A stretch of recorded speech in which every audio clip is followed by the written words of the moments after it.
Веднаш по смената на власта на 11 декември, новата влада предводена од СДСМ ќе вложува во изградба на патишта, без разлика дали се тие регионални или локални.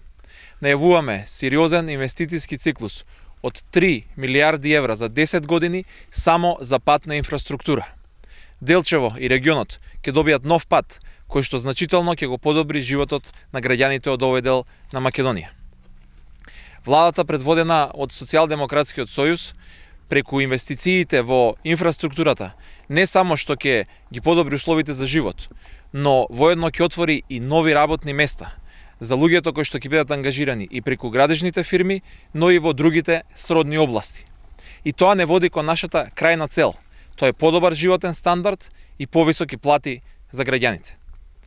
Власта, предводена од ДПМН, во последните 10 години целосно го запостави овој регион.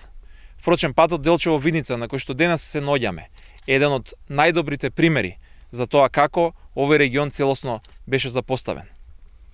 Ние ќе вложуваме во патишта во овој регион и во останатите делови од Македонија. Власта, предводена од ДПМН, по 10 годишно владење ја остави Македонија со разрушени патишта и руинирана инфраструктура. Наместо да вложува во патишта и во инфраструктура, вложија стотици милиони евра во лудилото со Скопје 2014, во споменици, во барокни фасади, жални врби и фонтани.